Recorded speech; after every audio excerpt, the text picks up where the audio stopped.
All right, because this is, well, I'm just gonna speak, okay? So this is it. So you know how those lids on those Starbucks cups, they're white, right? And so if you wear lipstick, they get all over the lid. And so then I find myself in meetings if I'm the only woman, and that's kind of, and so I keep taking the lid off and having my cup out so that I don't have that big lipstick mark on the lid. So I said, can we do something about the color of the lid?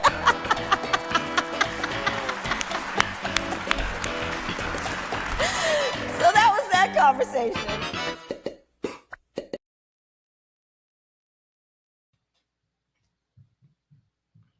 And the scary part, and I hate using the word scary because that makes me sound like a liberal when they say, oh, it's so scary. But the scary in a kind of like, is this really, are we living in the Twilight Zone? Kind of way Yes. is that woman could become president of the United States. She's talking about lids and she's talking like she's black. And then she's talking about, in another video, she's talking about collard greens soaking in the bathtub. Right? Like, where are you from? You from the hood?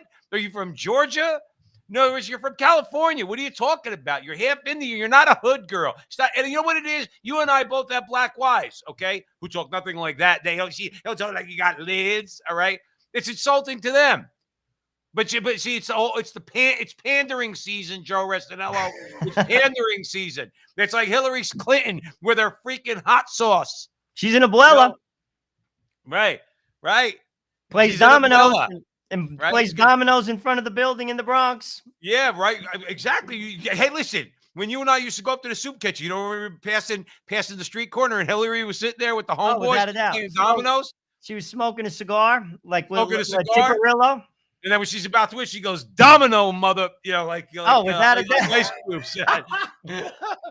You know, and that's a fact. Hey, listen, I'll tell you what. I'm gonna play you something. I'm not gonna play the whole thing. But seriously, we have to come to grips with the idea that she may very well become the president of the United States.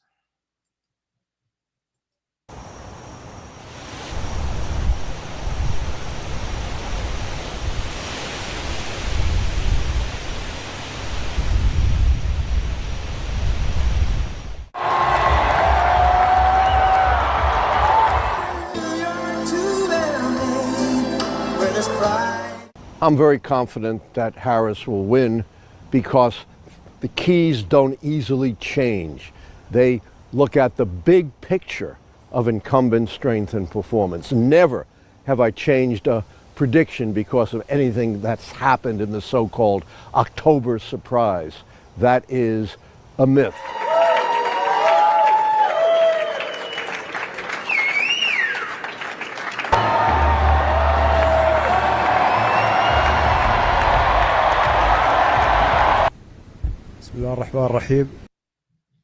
So basically, Joe Ressinello, it goes on like that. So Alan Lichtman is saying that hold on one sec, Joe. Let me just mute that.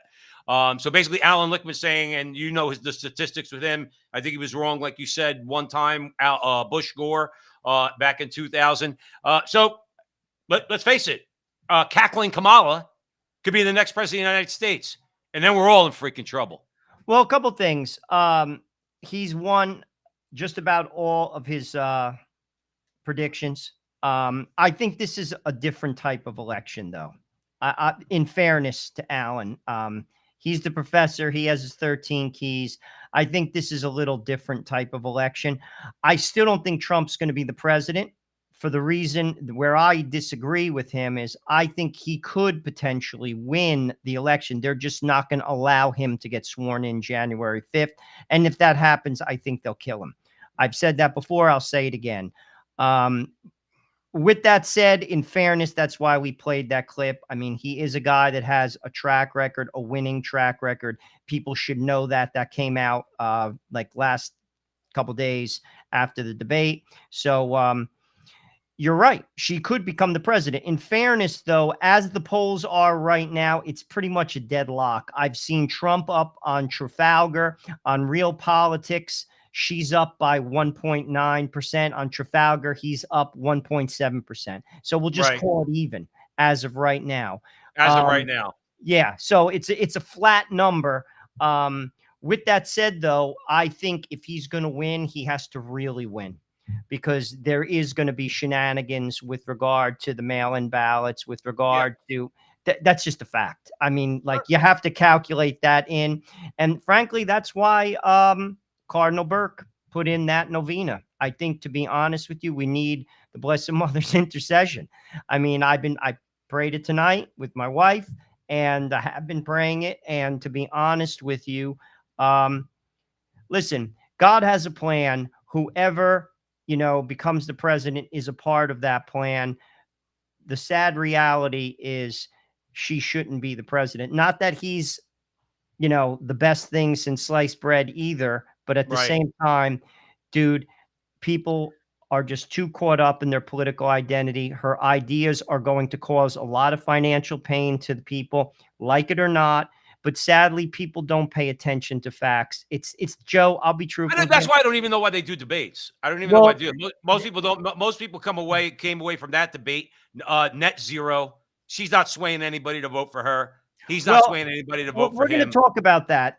Let's go, because I have some ideas on that. I agree with you on some things, but I also want to put out some metrics. I call them metrics that matter, that really weren't talked about, that are underneath the surface, that I think people should be paying attention to.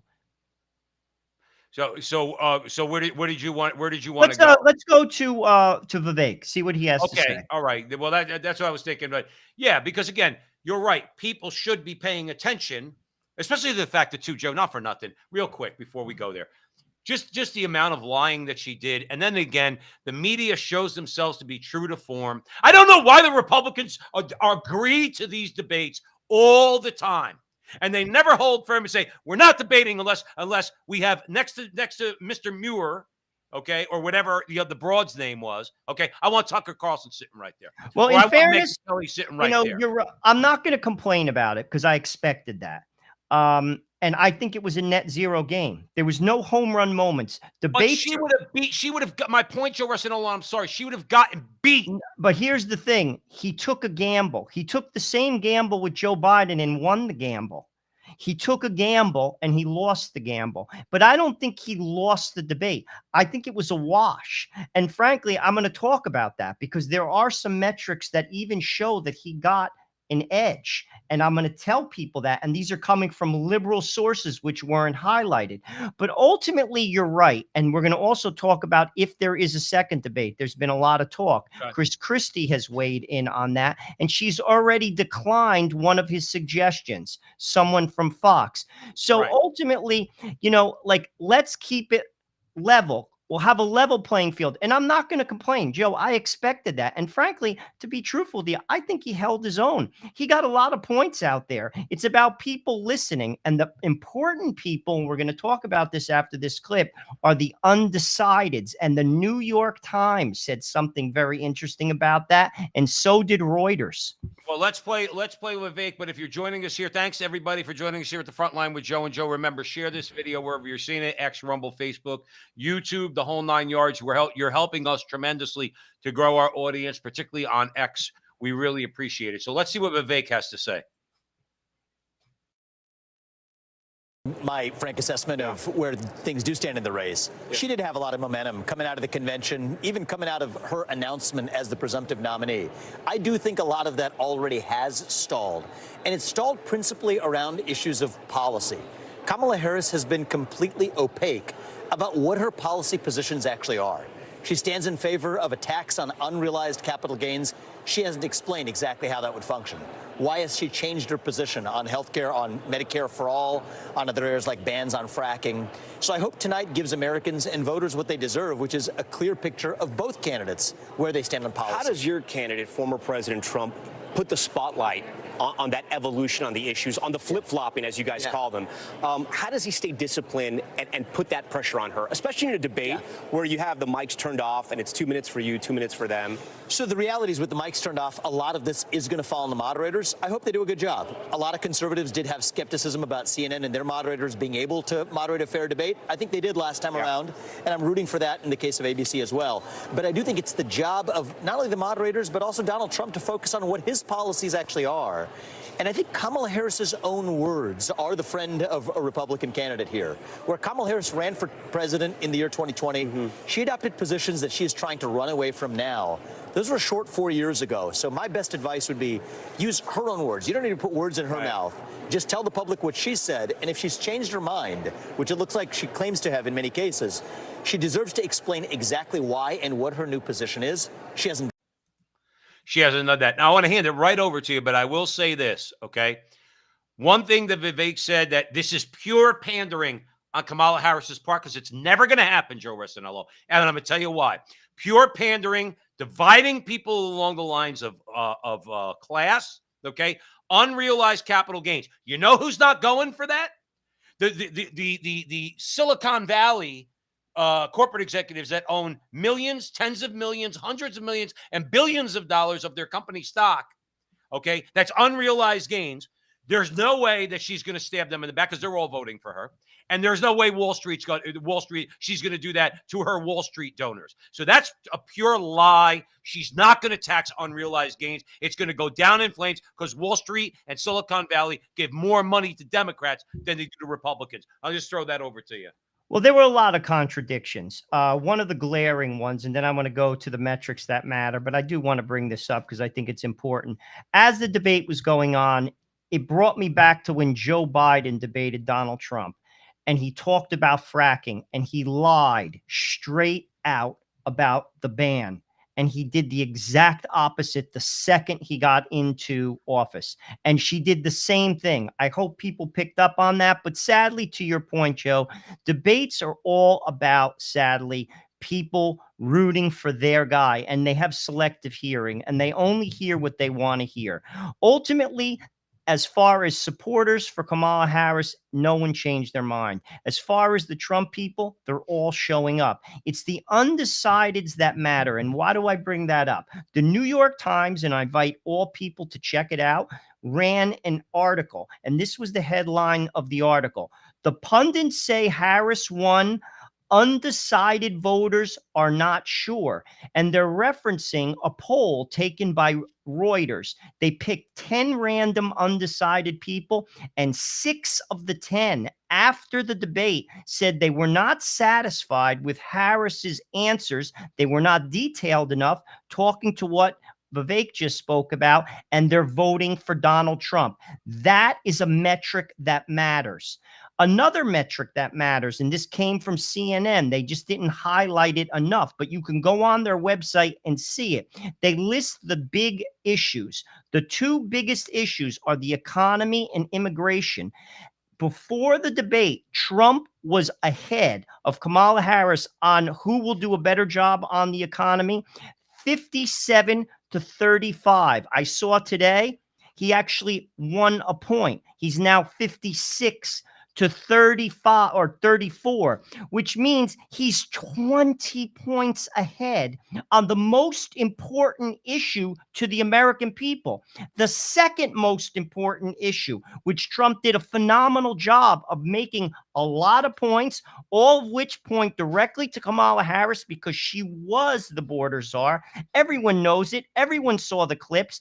He's 20 points ahead on the CNN poll on that, which could potentially mean he's 30 points ahead. You're about on immigration? Correct. So the Okay. 2 biggest issues noted on CNN, Trump has a 20 percentage point lead on Harris. No one's brought that up. They should be bringing that up. Also, a third actor came into this particular debate, the media. And here's the deal. I've even seen people who are not interested in politics. My friend who's a plumber, I saw on his social media, he's indifferent to politics. He even commented how it was a biased moderation of the debate. Why do I bring that up? Not to cry. I expected that. But I do think people are sick of it. Right. People are sick of it, and that goes in Trump's favor.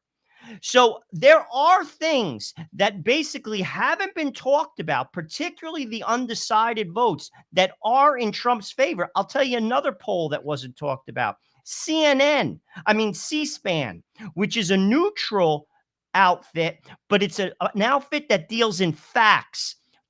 They said that Trump won the debate something like 75% to 30 something percent. Which outfit was that? C-SPAN. Oh, see, oh, that's right. Yeah.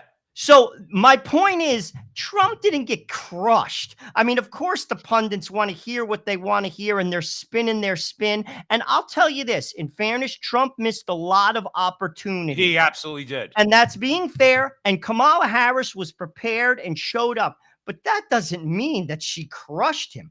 He made many, many, many good points, particularly on the economy and immigration. They're the two most important points. And on CNN's poll, this is CNN, they say he's up by 20% on both issues.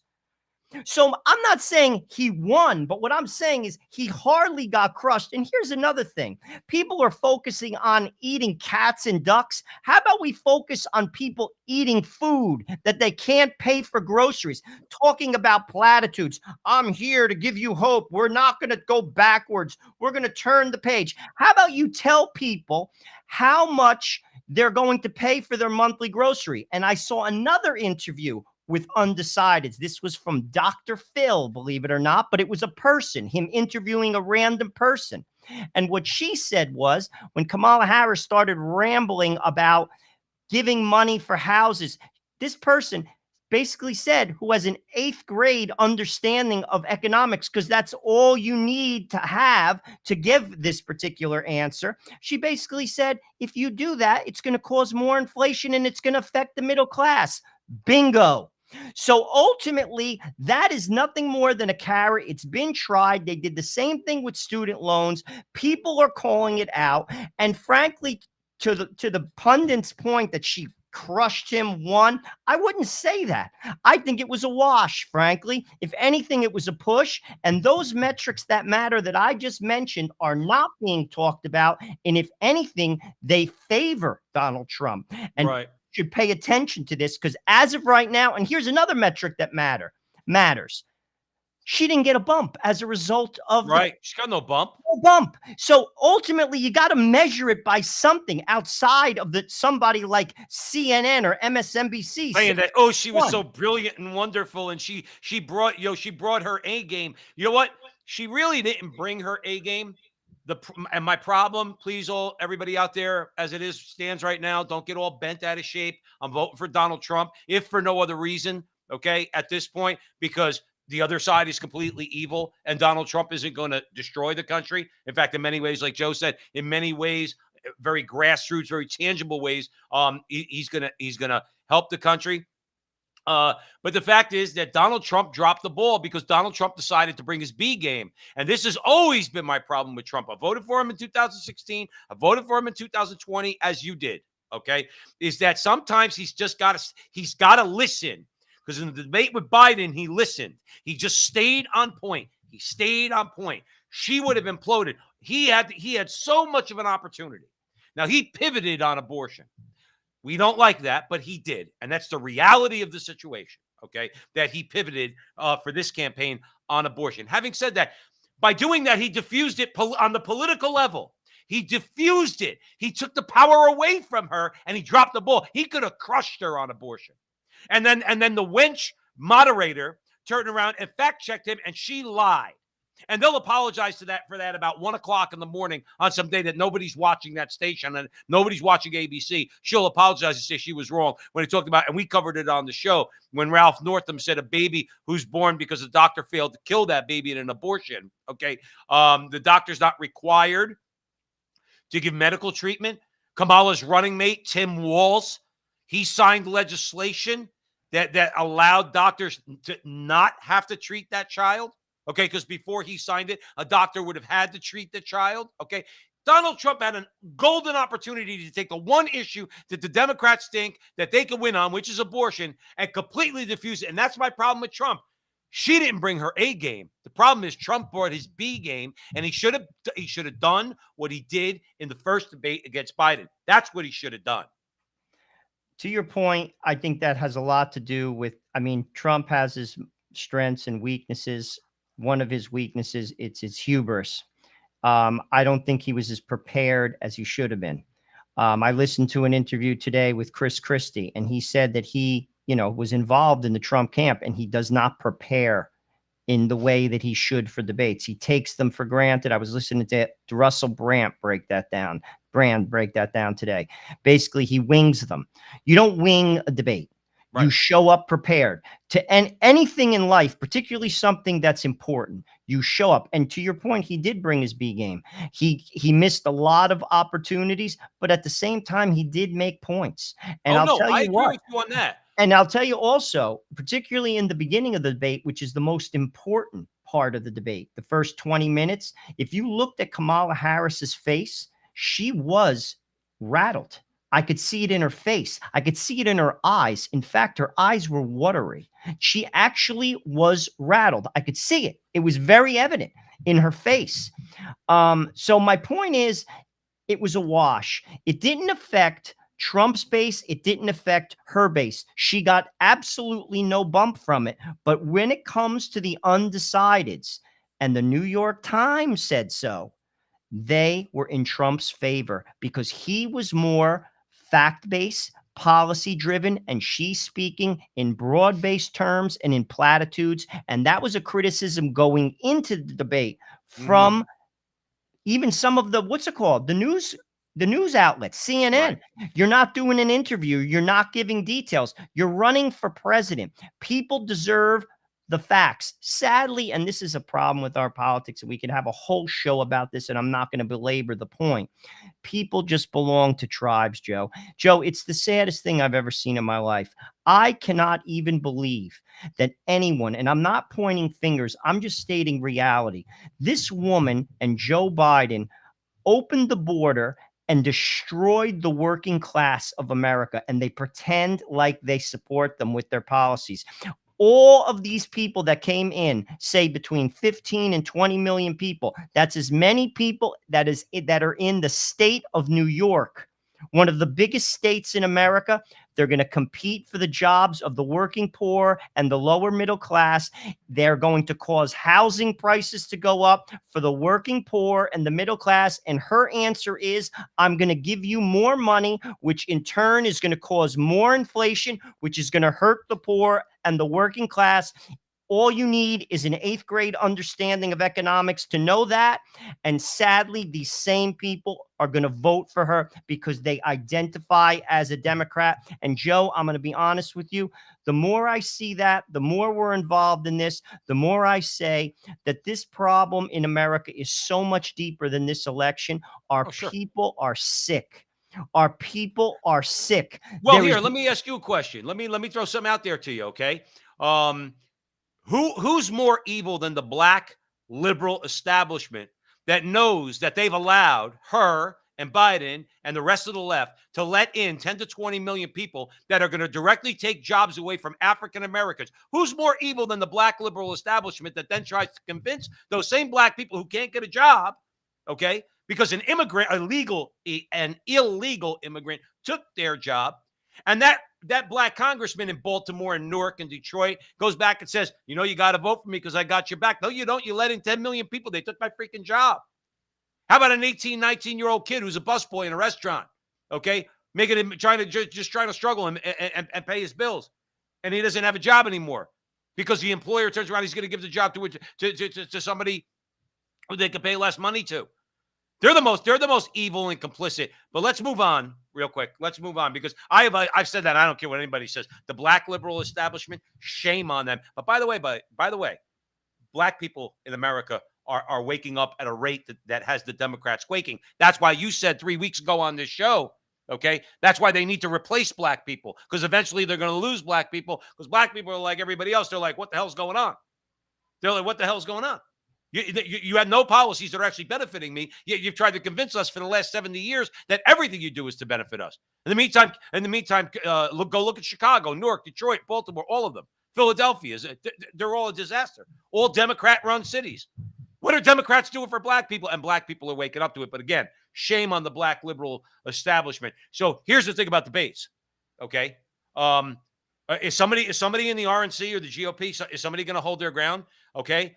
And after Kamala decides not to do a debate because she doesn't want to agree to the moderators, then go out to the media and go shame her and call her afraid because she doesn't want to answer tough questions. I wonder if that's going to happen, but let's hear what Trump's got to say. When we started the interview, you said that you felt that you won the debate last night, your best ever. I think before the debate happened last night, the Kamala Harris people said that they would actually like to do another debate in October. And I know that last night Fox News sent letters to your campaign and her campaign offering 3 dates of debates moderated by Martha and Brett. One is October 9th in Arizona. Well, I wouldn't want to have Martha and Brett. I'd love to have somebody else other than Martha and Brett. I'd love to have, frankly, Sean or Jesse or Laura, somebody else. Let's give other people a shot. But I didn't think Martha and Brett were good last night. I thought Jesse was fantastic last night. What he said, Jesse really got it. Jesse said Trump won that debate. We won that debate by a lot. No, I wouldn't want Martha involved. Okay. I would. So now Trump's saying that he wants to, let's say, Laura Ingraham, Sean Hannity. I don't want Sean Hannity to moderate a debate. I'm not going to lie to you. I've been turned off to Sean Hannity for a long time. He's okay. Laura Ingraham, I think she would do a good job. Jesse Waters would do a good job. The Democrats are never going to agree to that. Okay, that's number one. And the Republicans just need to, at one point, draw a line, but then they need follow through. Drawing the line means, okay, Kamala and your camp, you don't want to debate. You don't want to debate with moderators that might lean a little bit more towards our point of view, or even if they're neutral, they're going to ask you some tough questions about fracking, about your flip-flopping, about an unrealized capital gains tax, about the fact that you were a failure, and you were, the borders are, no matter how much your sycophants in the media want to deny it. So he's going to ask you tough questions. Are the Republicans going to follow through and go out to the larger world and say, she's a coward? She's a coward. She won't answer tough questions. No, you want to know why? Because the tactic, Joe, of calling people racist, misogynist, and the whole 9 yards, it works with Republicans because Republicans have no stones. Well, I'll take it another step further. The Republicans are trying to encourage Trump to take that offer because they're against him too. They're against him too. Trump is an outsider, and most of the Republicans are dogs. That's number one. Number two, I said this last year, and I'm going to say it again. No more debates. I'm not debating on your terms. We're debating on neutral terms, or we're not doing it at all. And to your point, a few more points, actually. Chris Christie went on The View, and he said Kamala Harris should not do another debate. Basically saying you came away from that debate with basically some good punches thrown. Don't risk it. And that is good advice from the man from New Jersey. Chris Christie said that on The View. Also, Trump's camp recently just floated another gentleman from Fox, Joe. It starts with a C. I don't know. Concha. Bingo. And they said no. Why? Why do you? And he's a fair guy. Why do you have to handpick the moderator? The moderator should not even be visible in a debate. All they're doing is asking fair questions, because the debate is not about the candidates. It's about the American people. It's about a situation which gives the American people insight into how they should vote, but it's not about that. But I'm not going to complain because, frankly, Trump took a calculated risk by taking this debate on a very biased network. And frankly, the calculated risk did not work in his favor. And he didn't come up. He didn't show up, if you ask me. So I'm not going to complain. But what I am going to say is, if you're so confident with your debate, Ms. Harris, well, then take somebody else on Trump's terms and see how good you do. Because I'll tell you what, if you are challenged, if you are fact-checked, even if it's even, I don't think you're going to do too well. And the American people are going to see you for who you are.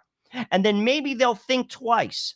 But sadly, some people still won't think twice, even though she's going to punish you financially. She's going to punish you financially, and that's the sickness. Joe, it's a sickness. I talked to my wife about it 2 nights ago. I went to confession about it today. To be honest with you, I was ranting so crazy in my house about it. I can't understand it. Right. I can't understand it. Well, you gotta get the It's root like the causes. Stockholm syndrome, Joe. Yeah. People empower another human being who consistently hurts them, and they compartmentalize that hurt.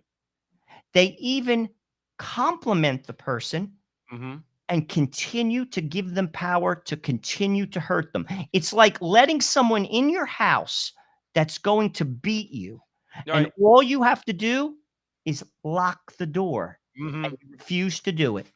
I can't help but think about Kevin Bacon in Animal House. Thank you, sir. May I have another? Thank you, sir. May I have another? It's just Joe, but I can't, like, what I was basically like communicating to Sabrina, my wife. I was like, I don't understand it. Like, I can't listen. I'm all about, say, okay, I like this person. I like some of the things they say. I'm going to vote for them. Say, most people aren't political and they only listen to sound bites. They're not listening to these, like, little like points here. They're not, doing research. They just listen to sound bites. They listen to the news. So, okay, maybe they're not as informed because they don't have the time. With Right. that said, though, if someone has a track record, Kamala Harris isn't new on the scene. She's a part of the Joe Biden mess. You're Part of the cleaning up machine. what? You were there for 3.5 years. And frankly, that's what Donald Trump said in his closing statement. If you didn't do it in 3.5 years, why should we expect you to do it now? But yet we tune that out. We turn that off. I simply don't like Donald Trump. Orange man bad. Joe, it's a sickness. I'm serious. It is a sickness. And I don't know what to say to it. I have found stand flabbergasted by it. I have found that Flabbergasted.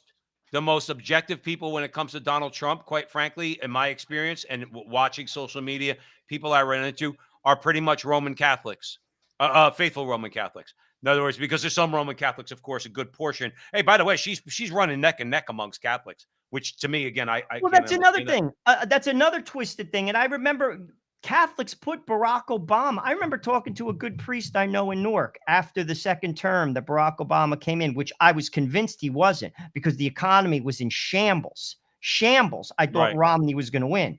And I could remember saying, I'm embarrassed. I'm embarrassed.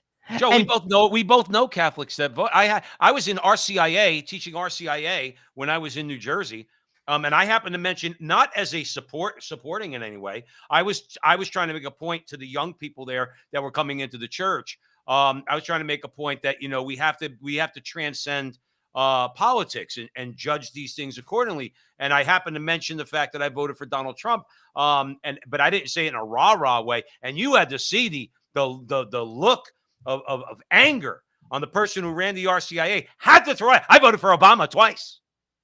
Now, you know me, Joe. I'm a hothead. I wanted to go back at her. I showed a little bit of mercy and I kept my mouth shut. But that's prevailing attitude. I just went to lunch today with a couple friends of mine. One's a deacon, the two faithful Catholics, one's a deacon. That's what we were talking about.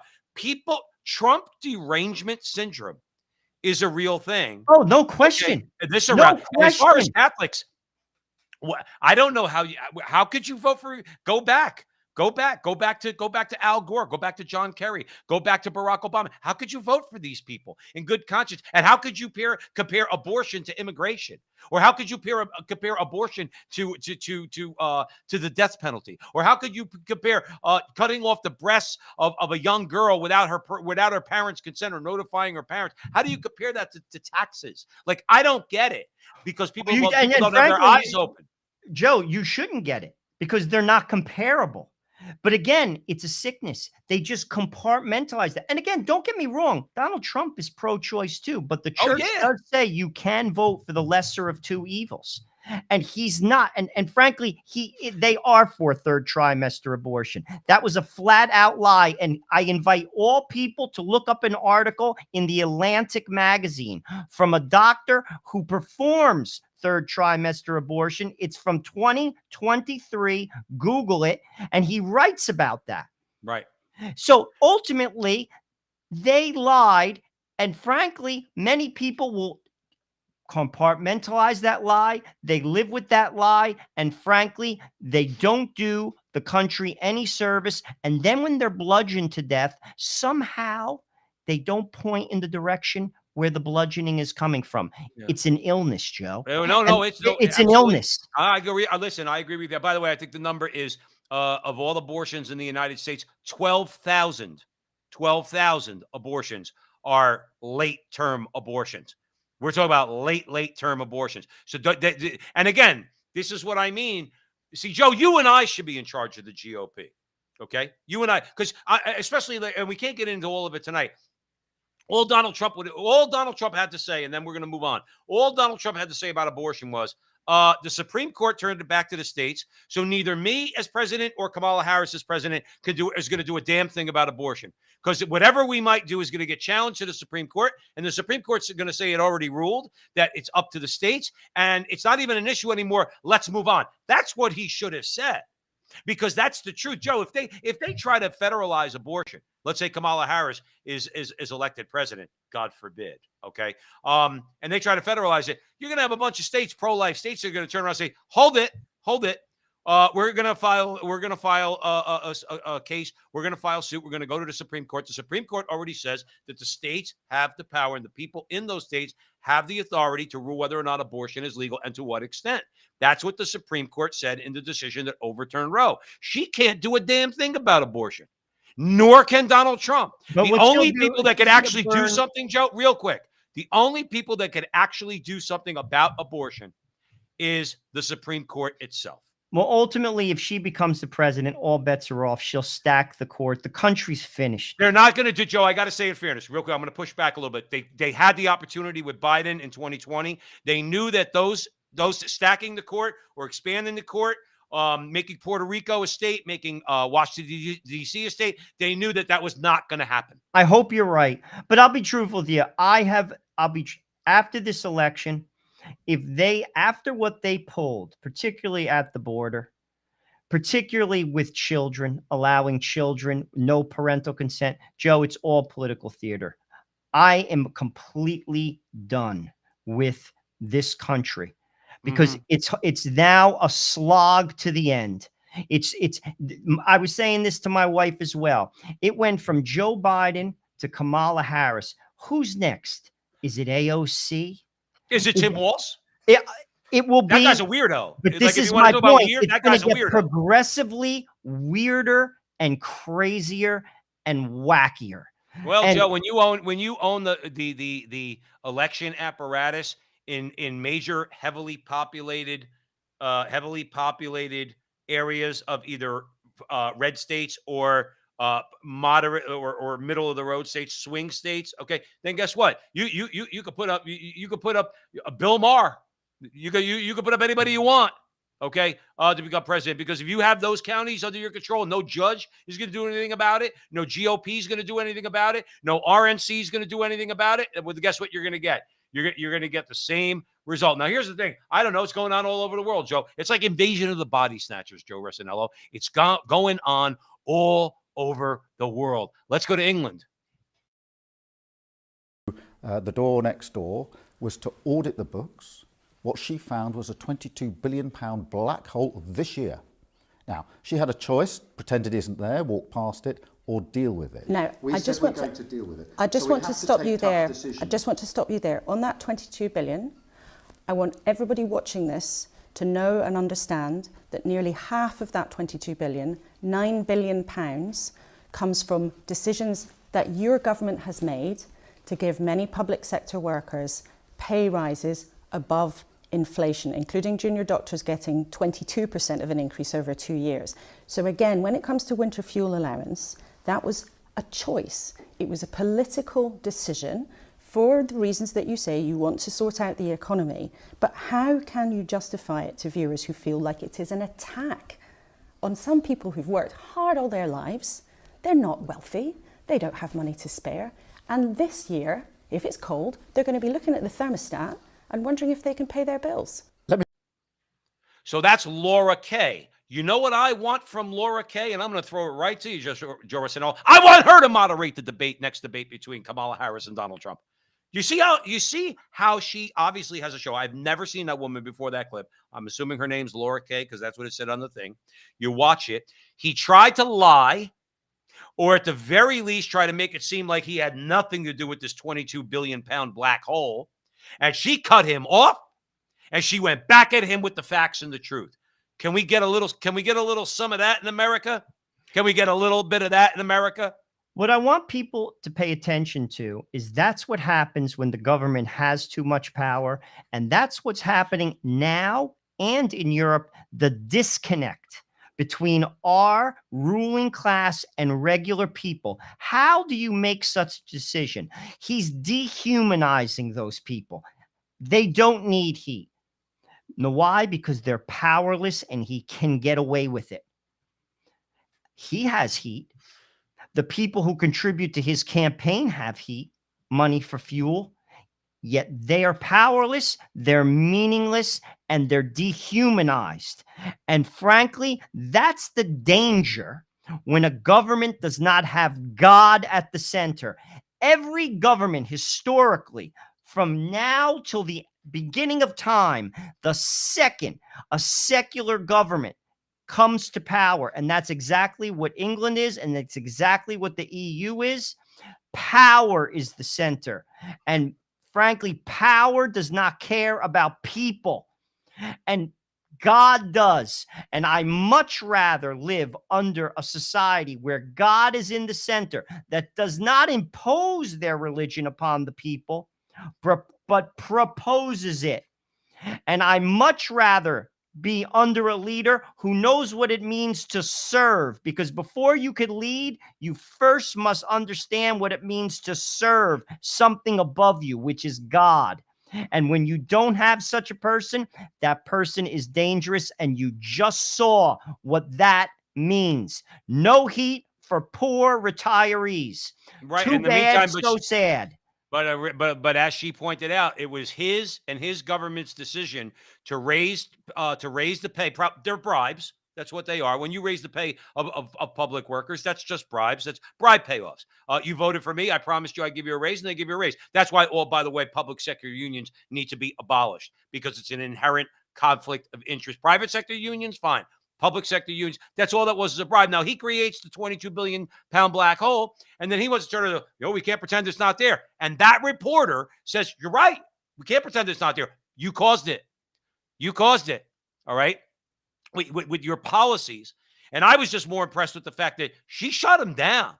And like I said, you know, I'll give him credit because he went on her show. I don't know her reputation or anything like that, but that would be like Barack Obama going to talk to Tucker Carlson, let's say, and getting that kind of pushback. And Tucker saying, no, I'm not going to let you get away with that. We got to talk about that. That's the type of thing that Democrats want to avoid at all costs. We started this conversation talking about the debates. They don't want to go anywhere near that. Look, they want to get as much in their favor as they can, as you mentioned. Getting ABC and getting friendly moderators and everything else. And Kamala doesn't have to answer tough questions because she doesn't have to. And if she's forced to, it's because you're a racist and a misogynist. You hate her because she's black, if she's black, and she's a woman. So you get that whole thing. And then they want to try to control the media. So then all the people who spin on CNN, MSNBC, and the rest of it, they get out there and they spin it that she's so wonderful. And at the same time, they try to suppress people like us. Joe, do you know how many, and this is not me complaining, do you know how many tens and tens and tens of thousands of views we've gotten on Facebook over the last year? Do you know we've not grown one subscriber? Not one. Now, again, I'm not being a conspiracy theorist, but I remember that we were growing nicely, and then all of a sudden, it all dried up. What happened? And I believe that shadow banning. I absolutely do. Because I just, for everybody to know out there, following us at the front line with Joe and Joe, I share those videos. I'm in groups. I put them out there, Trump groups and Republican groups, Catholic groups and everything. We haven't grown one subscriber in a year. Joe, 1 week we got 870,000 views. And did not get one 870,000 views. 870,000 views. Okay? 870,000 views. Anyway, so then and because they already have control of the media, then they want to weaponize the government to go after social media. Well, you know who's had it up to here with that? Let's go to Brazil.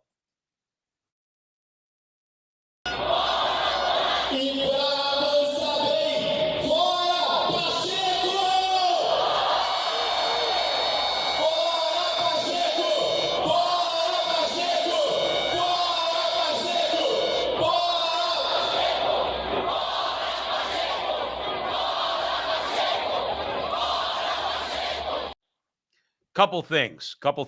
Now, see, we're gonna talk about Klaus Schwab in a few minutes. If you're just joining us here at the front line with Joe and Joe Pasillo, Joe Rossinello, we're weighing the breach. Please share this video wherever you're watching it. If you're watching it on X or Facebook, even though it's not going to gain us any subscribers there, Facebook, YouTube, X is growing nicely, I will say, Joe, and Rumble is growing nicely. So that's a good thing. Now, Klaus Schwab, who we're going to talk about in a little bit, and we're going to talk a little bit about what's going on in the Netherlands, which you're going to really be interested in because it's coming soon to a theater near you. Him and people like him, they want to sick the government. And in this case, I believe he's the Attorney General, Joe, of Brazil. He's sicking the Attorney General of Brazil on these people. But what reminds me is this. I remember that, for 50 years, as the March for Life was going on in Washington, D.C., the media would always cover it as there was about 3 people there. In the meantime, there's tens of thousands of people every year showed up in the cold. Yeah, there's about small protest in Washington, D.C. March for Life, by the way, and those prayers were answered when Roe versus Wade was overturned. I went to see Glenn Beck in Washington, D.C. in 2010, in August of 2010, just before I met my wife. And I went down there. Joe, I'm telling you something. And the police had verified there was hundreds of thousands of people there. The media said there was about 50,000 people there. Joe, you couldn't see wherever you looked, all the way down from the mall, from the reflecting pool in front of the Lincoln Memorial, all the way down to the Washington Monument. You could not see the ground. That's how many people were there. They lied about that. They'll have you believing that free speech protest in Brazil, it's a couple rabble-rousers on the street, not much. And that's why they want to shut down social media, because a clip like that gets into our hands, gets into Tucker Carlson's hands, gets into all the people out there who want people to know the truth, gets into their hands. And people say, wow, they must be really trying to put the clamp down on free speech in Brazil. I'll throw it over to you, Joe. I put this to people, and this goes along with what you're saying. Did you know that many people are protesting in Brazil? Did you know that anyone is protesting in Brazil? The answer is no.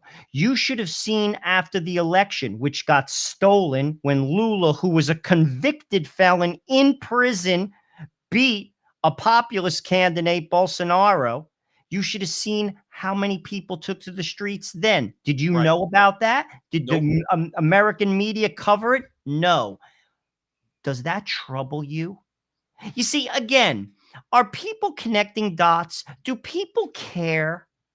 Like Joe, they're going to care. I'm going to tell you that right now. They're going to care. It's the saddest thing I have ever seen in my life. Joe, and I just don't understand it. Maybe it's me. Maybe I'm the weird one, but it bothers me. It bothers me how people could just turn off reality, especially reality that's going to hurt them. This is a situation, if you ask me, getting back to the last Brazilian election, that could very easily happen here. Oh. Absolutely. Easily. If people feel, that's why you put controls around elections. That's why you allow ID. That's why you don't allow mail-in ballots, only for the sick, only for people in the service, only for people who are in college. That's why you don't have electronic voting machines. The only person who's talking about that is Elon Musk. Right. He's the only one who's really banging that drum. That could very easily happen here. By the way, if Donald Trump is to surprise everybody, because he did surprise everybody in 2016, no one expected him to beat Clinton.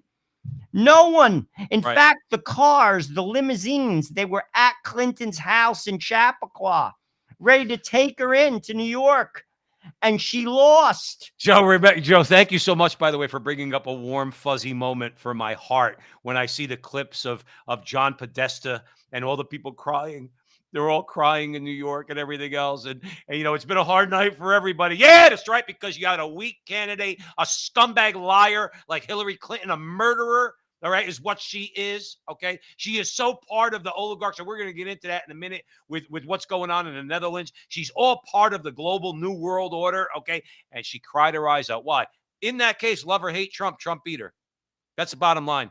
And that's why they stole the election in 2020. That's why they're trying to do it again. That's why Lula, a convicted felon from in prison, gets elected in Brazil. And that's hundreds of thousands of people, Joe, in that clip. Wait to see, and God has a plan, and I don't know what that plan is. And frankly, Donald Trump might lose. But if he wins, watch and see what they do. Watch and see what they do. And I'm going to load up on the popcorn and the scotch. Watch. It's not going to be pretty. No, I was going to say, I'm staying I'm only going to leave for 8 minutes. I work 8 minutes from where I live. I'm only going to leave to go to work. I'm going to leave here to drop my son off at school. I'm going to leave to go to work. I'm coming straight home. I'm going to make sure I load up on popcorn and chips and some scotch, kick back on the recliner, okay, and put it on. Now, it's going to be sad. It's going to be sad because people are going to die. That's not, I believe Alex Jones. I really do. I don't think he's a nut. A lot of people think he's a nut. He's not a nut. He thinks they're going to, you said it a long time ago when you said they'll never allow Trump to be president. Now, you and I both agree and believe, anyway, for whatever God's purposes are, which are not always what they seem to be, we do believe that he moved Donald Trump's head, okay, or moved that bullet a millimeter away, or else Trump would be dead. I do believe they spared him for a reason, but they're not going to stop. And, Joe, Alex Jones thinks they're going to truck bomb him, and not only truck bomb a place where he's at, but when he's surrounded with a lot of people, it won't just be an attack against him. It really is some scary stuff. And here's the thing. If they didn't prove themselves to be so vicious and evil, I would say maybe I believe every word of it. I believe every word of it because they'll stop at nothing. They'll stop at nothing. The push now in every place they're going to be. I'm sure George Soros and Klaus Schwab are pouring all sorts of money into Hungary, into Poland. They did in Brazil. That's why Lula got elected, because Bolsonaro was definitely going to win that election. Any place there's a populist, you know, the only thing that's going to change within an individual nation, Joe, and you mentioned it before, is there's going to be a military coup where the military steps in and says, you know what? We're all in favor of freedom and democracy and everything else. But the fact is, our government is off the rails and you're suppressing the rights of the American people. And somebody's going to take over. And you know what the first thing they're going to do is they're going to take control of the media. They're going to take control of the communications apparatus. Well, people hear what you say, and some people say that's crazy, that's conspiracy. That's what happened in Chile. That's what happened in Spain. And that's what happened in Argentina when people do not get heard. And ultimately, what this government is doing is they created Donald Trump. Barack Obama created Donald Trump. And if they pull nonsense in this election, you are going to get the person you say Donald Trump is, who isn't that person.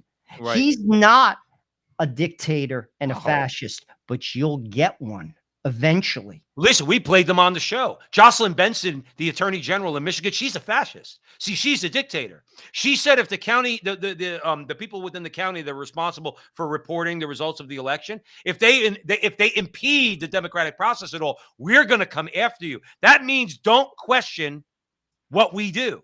And she's using the power of her office to do it. They're the fascists.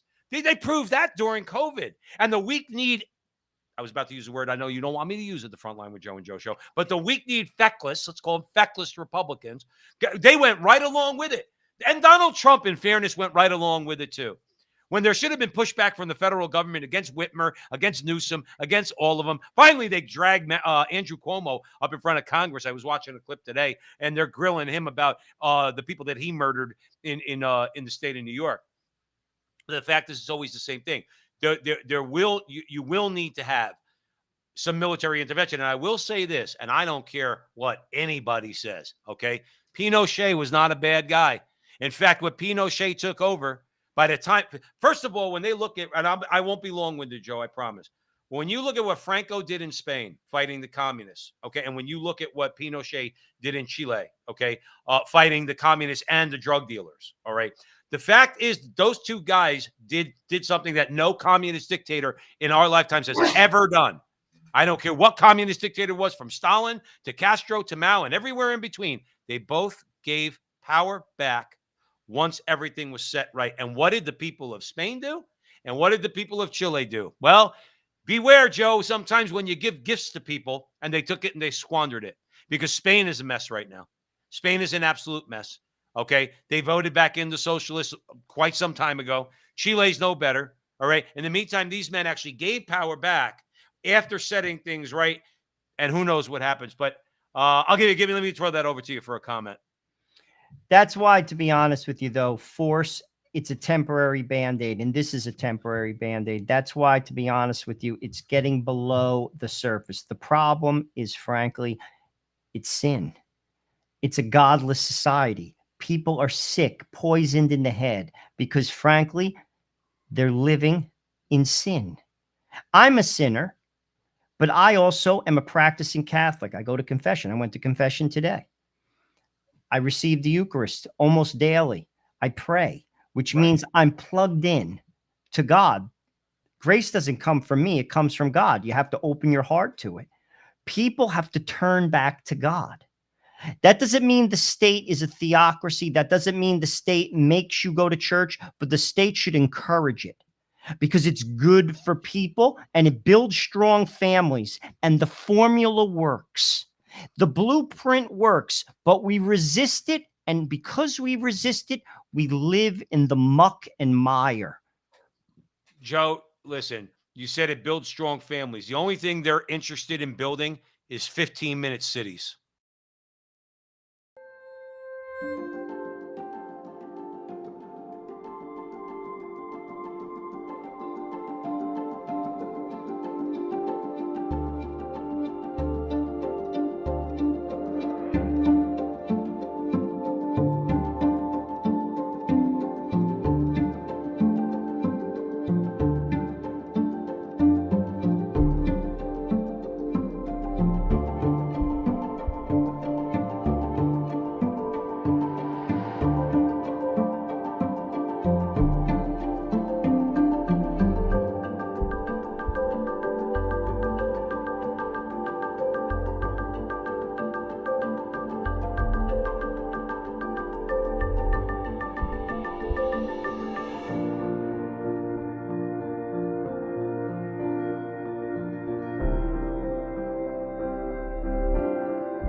Would you be happy sharing? Did you see the last one? Would you be happy sharing? Joe, it's pure straight up communism. The Soviets tried this.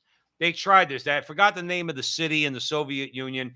They tried this. They tried to put together a city, and it was supposed to be the envy of the world. And it was very similar to the concept of the 15-minute city. I don't want to live in your 15-minute city. I want a car. See, I recently got a car. Traded in my old one and got another one. All right. I got what Bruce Springsteen would call a brand new used car. So I have a brand new used car, but I like it. Okay. And I like getting in it, and I like driving down the 101. Okay. Maybe even listening to Bruce Springsteen, who's really cheesing me off and has on the political level for a long time, but I've always loved his music. I like driving down the 101. I don't want to stay within 15 minutes. I don't want to walk. I don't want that. I don't want you to be easily found by government agents that are on each corner. What do people think? Like, you talk about Joe Grace, and you're right. When people think about grace and they think you're just speaking in just purely religious terms, and because they don't understand the concept of grace. When you have grace, grace is a gift. And one of the gifts of grace is your eyes are wide open to what the evil one is trying to do to you. And yes, the evil one works through people like Klaus Schwab, who's bringing you that beautiful city, 15-minute city in the Netherlands. We got a lot of people who watch our show, who are listening to us right now, who are up in Canada. Chris Sky's been talking about it for how long? Okay. 15-minute cities. Not meant to make you happy. It's meant to make you. It's meant to make you oppressed while making you believe you're free as a bird. That's the evil part about it, Joe Resinello. And many people who will listen to this will say that's conspiracy. Why is it, and I'm going to put a question to those people, that many of the countries in the West, Ireland, England, Australia, New Zealand, the Netherlands, Germany, they're all trying to do and doing the same thing? Almost like they were all at a meeting.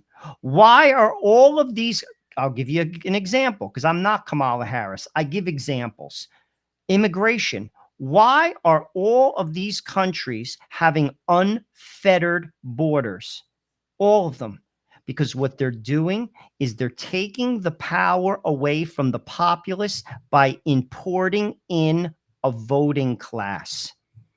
That's what they're doing. They're Right. all doing it. The same thing. And you take a country like the Netherlands. Many people say this who follow the WEF closer than I, but I'll just parrot what they say. They test certain things out on countries maybe smaller than the United States, no offense to our brothers in the Netherlands, and see if it works. Right. And then from there, they try it someplace else. And that is a real life example. Look at what they're doing to the farmers across Europe, as well as to the farmers here. Can I speak to that point real quick? I went to lunch today with a friend of mine, a couple friends of mine I mentioned earlier. One of them, my friend, is from the Netherlands. He's an older guy. He's older than me. He's retired, but he grew up in the Netherlands. And it's funny that I didn't know we were covering this story.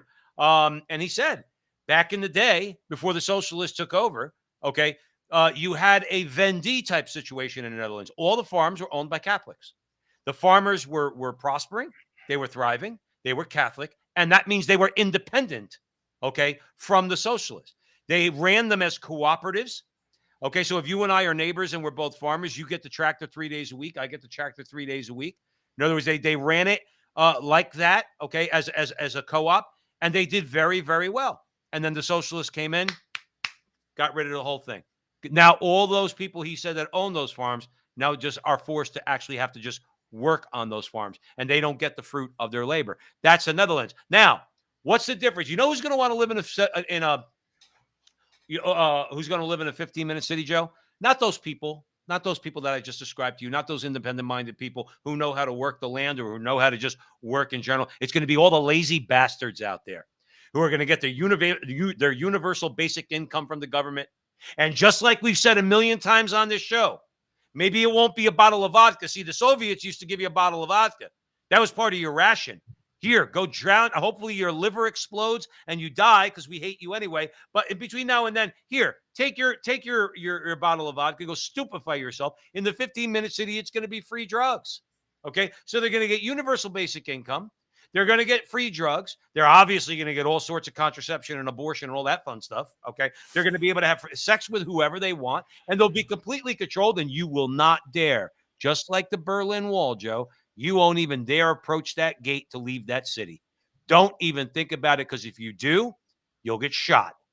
That's the thing that people don't realize. See, they think we make these things up. Well, guess what? We're old enough to remember the Berlin Wall. We're old enough to see the clips that freedom-loving people posted with people risking their lives to get across that Berlin Wall. The thing is, and I'm going to hand it over to you, Klaus Schwab and Justin Trudeau and George Soros and all the oligarchs. I shouldn't even put Justin Trudeau because those guys are actually evil geniuses. Justin Trudeau's just a boob. But here's the thing. What they fail to realize is everybody who's tried this in the past has failed. Now, maybe they got a new card up their sleeve. I don't know. But I don't see Klaus Schwab as being more powerful than Joseph Stalin. I don't see George Soros being as powerful as Joseph Stalin. And yet the Soviet Union collapsed. And eventually, I'm going to throw it over to you. Eventually, like you said, you're going to have an El Salvador moment where 85% of the people have had it up to here, and they vote in somebody who's going to tear the whole thing down. Tear the whole thing down. The reason why the Great Reset and the WEF and the collaboration between business and governments, which we're seeing it with, what do you call it? ESG, environmental governance, it's basically a partnership, and basically on every Bloomberg security that's noted, they get an ESG score. That's in the United States right now. The reason why it's not going to work, which feeds into what you were just saying about Stalin, and I won't be long-winded, is it goes against the natural law. All of these ideas go against the natural law. We were born to be free. All people were born to be free, and they're trying to curtail that freedom in the name of whatever, socialism, in the name of the 15-minute city, in the name of the World Economic Forum, in the name of the Great Reset, in the name of communism, and it doesn't work. And eventually it will fail. The sad reality is it will leave pain and suffering, a trail of it. We're seeing that already. When we just talked about a story in the UK that they don't want to give a fuel allowance to working class old people. That's a conscious choice. How could you make such a choice? Because I am disconnected from the people that I serve. You mean nothing to me. The ideology means everything, and we're pushing ahead, full steam ahead. People should think about that, because ultimately it's not far from where you're sitting right there. Wherever you are, whether you're in Canada, whether in the United States, whether you're in Europe, it's happening and it's growing. And Kamala Harris and Joe Biden are globalists. Don't be fooled. And Donald Trump isn't a globalist. I will never vote for a globalist. Ever. And I will never vote for an institutional candidate in this country for the rest of my life, because they don't represent us. I am all about the people, because I am the people, and so are you. And it's about time we start to see who is with us and who is against us. And your neighbor, even if you disagree with them, you're both going to get flushed down the toilet. That's right. That's right. We want to thank, don't go anywhere just yet. We want to thank everybody for joining us here at the Frontline with Joe and Joe. You're a very loyal audience. We want to help to grow that loyal audience. So please, wherever you're watching this video, help us out. X, Rumble, Facebook, YouTube, wherever it might be. Hit the like button, hit the subscribe, hit the share. I want to leave you with thought, but then where Joe just mentioned, where it really doesn't matter at this point, especially with our Congress, our bought and paid for Congress. We're going to let Tom Massey bring us out. But I will say this, Joe, remember, there's always hope in the real, and we have an historical example, many actually, but here's an historical example we brought up on the show a million times. The fall of the Soviet Union began in Poland with an appeal to God, a public, powerful appeal to God. And not long after that, the Soviet Union collapsed. So we want to thank you again for joining us. We're going to leave you with Tom Massey for a few minutes. Remember, Thursday nights, 9 o'clock Eastern time, we go live. So like I said, share this video. Remember, till the next time, that our conversation is your conversation, and that conversation is going on everywhere. We'll talk to you soon. Mr. Massey. Can we be honest with the American people about what's going on here? This is political theater. I'm going to call out both sides right here. It's all posturing. It's fake fighting. We all know where it ends up. This is Groundhog Day. I don't care if the Democrat is the speaker or Republican is the speaker. We always get a CR in September, and then we get an omnibus. Sometimes there's a twist on that. We might get the omnibus before Christmas, but if we're not good, it comes after Christmas. But that's what's going to happen. And in the meantime, it's political theater. You know, we've got it's good theater. We've got great writers. I wish they'd just come up with a new plot. It's the same plot every fiscal year. What should we be doing? It's already been discussed. We should have done 12 separate bills. We should have done 12 separate bills. But again, whether Democrats are in control or Republicans are in control, we never do the 12 separate bills. Why do we always spend at least as much as we did last year, and why do we never cut spending? It's because Democrats want to grow the welfare state, and Republicans want to grow the military-industrial complex. And we're eventually going to get together, and they're both going to go up. I guarantee it. And both parties are just fine letting the bureaucrats do their thing, which should be our thing according to Article 1, Section 8 in the Constitution. We are empowered with these things. Most important of the things we do is the funding, and that's the big lever we have. You know, I've sat through now almost 2 years of hearings in this Congress where we've exposed lies at the CDC, shortcuts at the FDA, unconstitutional gun bans at the ATF, over prosecution of January 6ers at the DOJ, targeting common citizens at the FBI, spying by the NSA, illegal mandates for livestock by the USDA, targeting plant vaccine or transgenic plant vaccine at the NSF, and censorship, the censorship industrial complex of which the NSF is part of, automobile kill switch at the DOT. Now, these are all things I think most Democrats are just fine with, this kind of totalitarian state that the bureaucrats are pushing on us.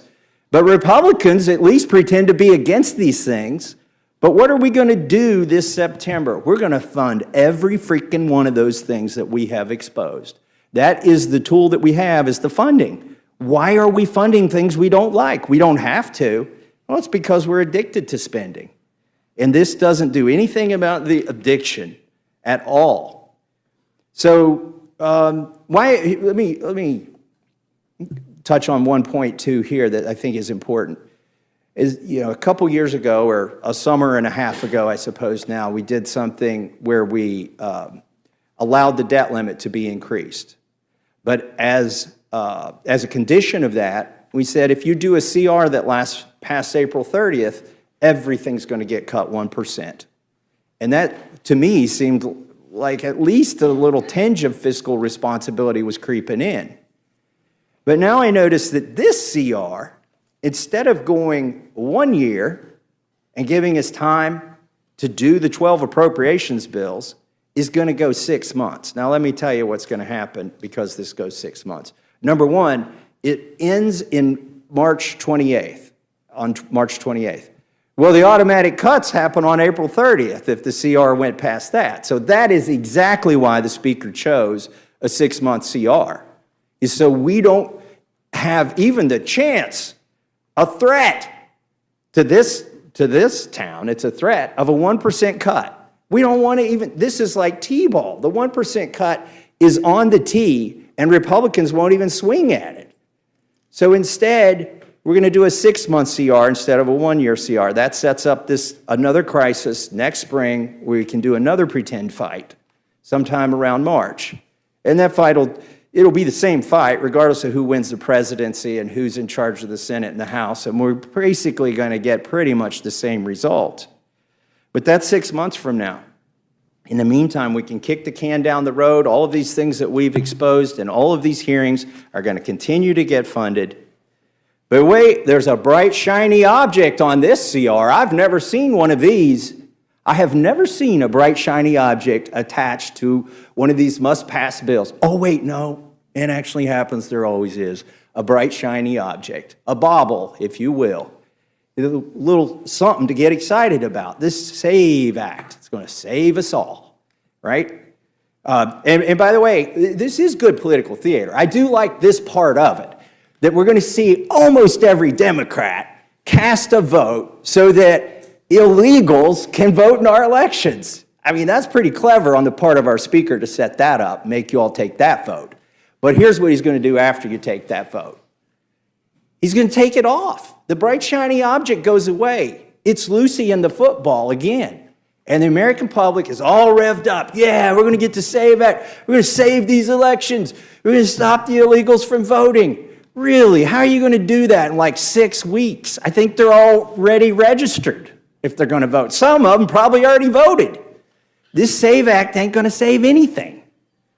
And particularly because it ain't ever going to become law. It's a false promise to get all the Republicans half pregnant. And then you're going to get fully pregnant by the end of September when you vote for this CR. That is not going to have this, I mean, I hate to break this to you.